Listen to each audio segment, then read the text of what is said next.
Alright, wise guy, here's your flat earth debunk. You see how the magnet doesn't know which way to turn? North, south, north, south. Oh, wait. Now that we raise it above the magnet, it's pulling and it aims south, not north. But if we go right on the surface,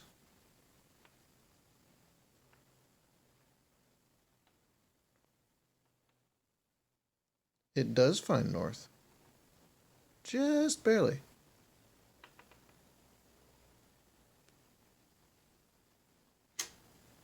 Unless north is that. You want to know why it has such a hard time finding north? Because north is down. See? North is not toward the magnet. North is down. And now north is up. Now north is in a circle. As we hover quite a ways above the surface of quote-unquote Earth, flat Earth. But if we go right in line with the magnet, which, by the way, if the Earth is a magnet, we'd be slightly above a flat Earth. But if we climbed a mountain or something, then we'd really be above. So I should be doing it up here.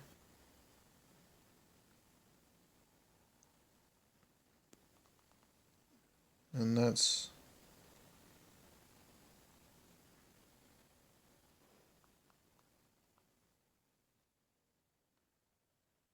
There we go. Now we're more or less level with the magnet. I know. Maybe we'll turn it upside down. Hey, now north is up. Look at that. Now north is kind of diagonalish. And now well above the magnet, north is sideways. Now it's acting like you wanted it to. Okay. No, wait a minute. Now north is down. Up. Down. Up. Down. Up. Down.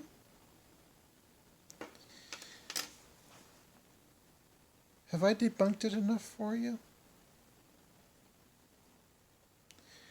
Alright. You wanted to know how it works on a globe. Let me try and get this. I'll get the magnet off the scissors later. Alright. Maybe I won't. Please excuse the interruption. I had technical difficulties. I had to remove that from scissors. So,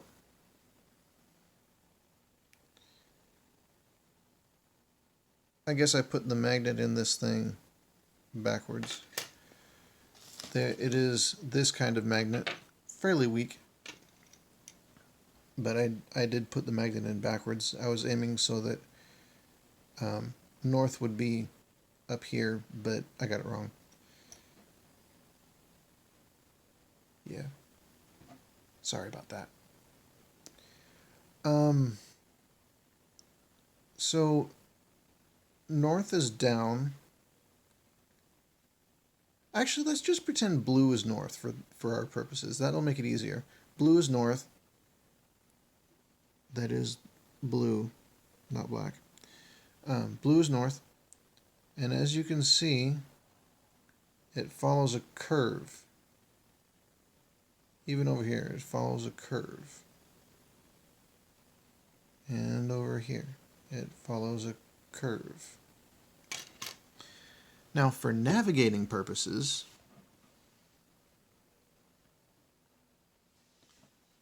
that's north, that's south. this line bends.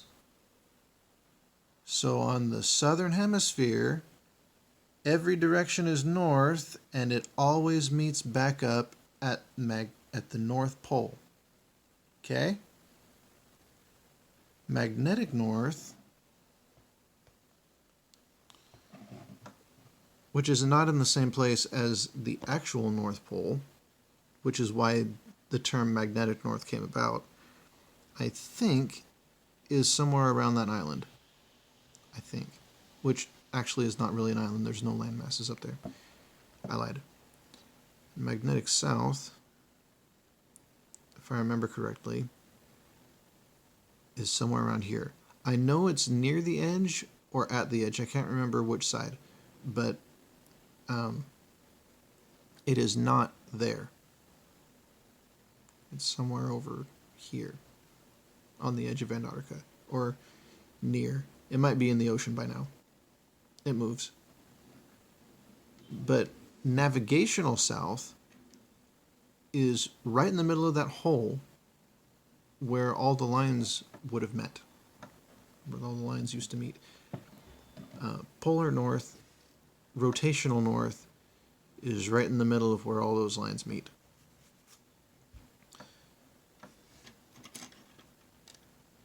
Magnetic north is not. It's close, a lot closer on the North Pole than it is in the south.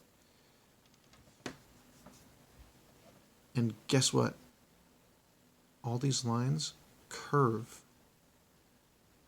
That is how they can go every direction and still end up in a single point. It's round. It's a ball. That's how balls work.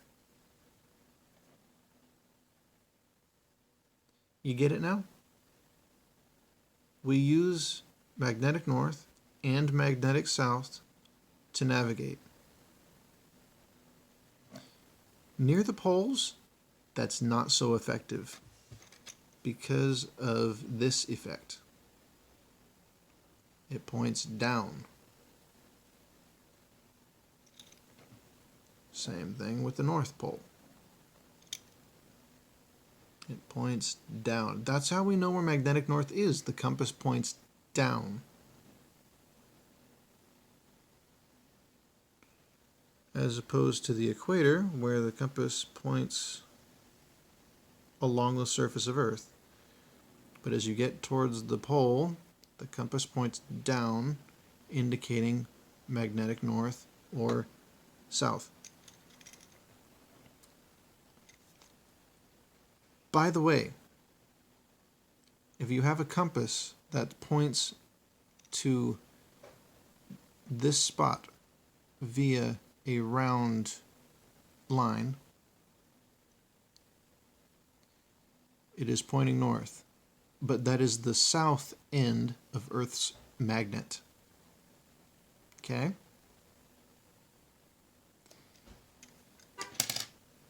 I messed up and put the magnet in that orientation. It should be like that. That way the north end of the magnet on the surface of Earth points this way. Oops. So there we go. One video, Flat Earth debunked, and Globe Earth confirmed. And by the way, this is what we see in reality. Ask anybody who actually tests compasses near the poles. That's how they behave.